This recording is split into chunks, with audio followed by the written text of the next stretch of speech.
Assalamu alaikum, dear student, dear subscriber, dear my friends, and dear my class fellows, and dear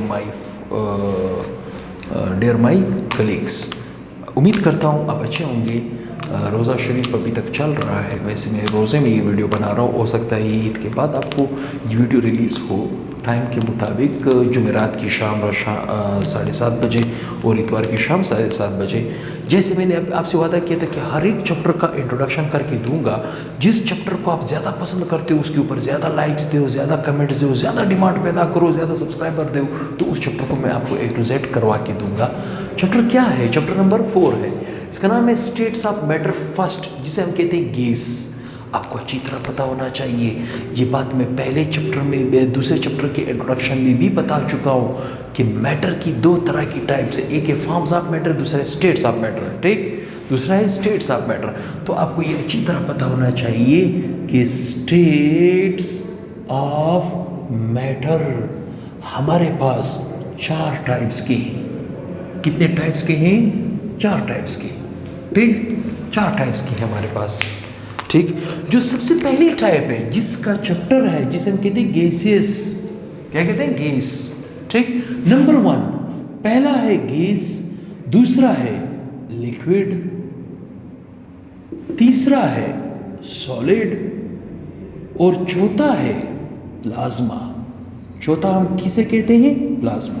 ये क्या है? ये matter की 4 states है। ठीक, तो कम से कम हमें इसकी डिफिनेशन, वैसे तो इस चैप्टर के अंदर हमने गैसेस के मुकम्मल लॉज, मुकम्मल पॉइंट्स को पढ़ना है, मुकम्मल हर एक पॉइंट्स को वगैरह को पढ़ना है। 12 ये चीज़ मैं आपको बताता चलूँ कि गैसेस को हम डिफाइन भी करेंगे, इसको भी डिफाइन करेंगे, इसको भी डिफाइन करेंगे, इसको भी, इनका को कनेक्शन क्या होगा इसको भी डिस्कस करेंगे। कैसे? अगर मैं आपसे कहूँ गैस को हम कैसे डिफाइन करेंगे, तो आप कहोगे it is the first state of matter which have indefinite shape and indefinite volume। Gas का ना कोई ख़ास शेप होता है, ना कोई ख़ास वॉल्यूम होता है। क्यों? क्योंकि यूनिवर्स में आपके पास गैस आपके पास 0.1% स्पेस ऑक्युपाइड। ठीक, लेकिन 99.9% स्पेस आपको वेकेंट मिलेगा, खाली मिलेगा। मतलब अगर किसी भी कंटेनर में, सपोज ये कंटेनर है मेरे पास, इस कंटेनर के अंदर अगर गैस मौजूद है, ठीक, और इसके ऊपर ढकना बंद है, मुझसे कोई पूछे कि इस कंटेनर के अंदर जो गैस मौजूद है उस गैस के मॉलिक्यूल्स ने कितनी जगह कवर की है और कितना स्पेस ऑक्युपाई, कितना स्पेस आपके पास वेकेंट है। खाली जगह आपको 99.9% मिलेगा और ऑक्युपाइड स्पेस ऑक्युपाइड कितना परसेंट ऑक्युपाई कर रहा है? 0.1%। इसी तरह लिक्विड की डिफिनेशन करेंगे। ठीक, लिक्विड का एक डिफिनेट वॉल्यूम होता है लेकिन इनडिफिनेट शेप होता है। ठीक है, which have definite volume but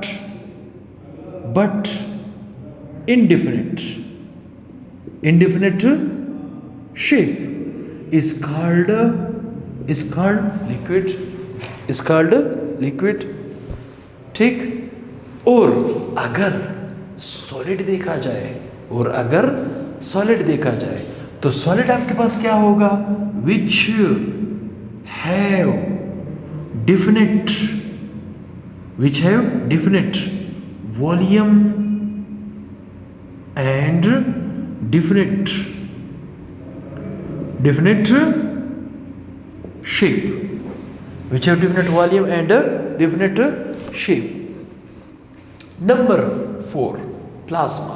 ठीक, प्लाज्मा किसे कहते हैं? प्लाज्मा इस चैप्टर के अंदर जिसे हम गैसेस कहते हैं, गैसेस के लास्ट में हम प्लाज्मा को डिटेल से डिस्कस करेंगे, जस्ट डिफिनेशन की हद तक, ठीक है।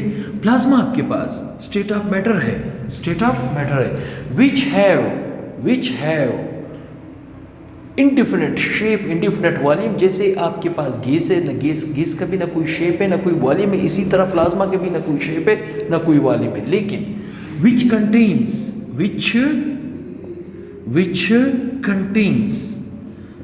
contains तीन चीजें अगर एक ही कांटेक्ट में आपको मिले, तीन चीजें, कौन सी तीन चीजें? एक, सबसे पहली चीज प्लाज्मा के अंदर आपको मिलेगा न्यूट्रल एटम्स।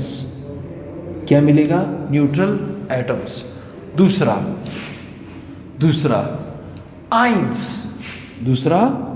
आइंस, वो आइंस केटाइन भी हो सकता है, वो आयन एनाइन भी हो सकता है, मतलब पॉजिटिव चार्ज भी हो सकता है और नेगेटिव चार्ज भी हो सकता है, ठीक। तीसरा फ्री इलेक्ट्रॉन्स।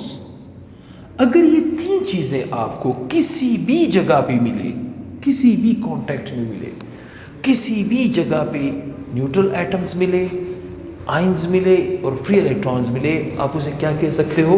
प्लाज्मा, ठीक।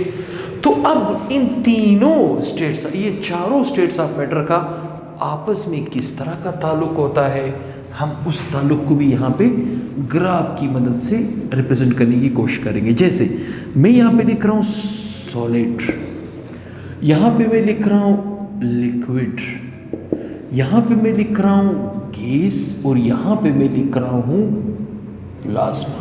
क्या लिख रहा हूँ? प्लाज्मा, ठीक। अब मैं जब चाहूँ गैस से लिक्विड की तरफ जा सकता हूँ, मैं जब चाहूँ लिक्विड से सॉलिड की तरफ वापस आ सकता हूँ, मैं जब चाहूँ सॉलिड से मैं गैस की तरफ जा सकता हूँ, मैं जब चाहूँ गैस से वापस सॉलिड की तरफ आ सकता हूँ, मैं जब चाहूँ लिक्विड से मैं गैस की तरफ जा सकता हूँ, मैं जब चाहूँ गैस से लिक्विड की तरफ आ सकता हूँ, मैं जब चाहूँ गैस से मैं प्लाज्मा की तरफ जा सकता हूँ, मैं प्लाज्मा से गैस की तरफ आ सकता हूँ, ठीक। तो इन प्रोसेसेस के बारे में भी आपको कुछ ना कुछ पता होना चाहिए।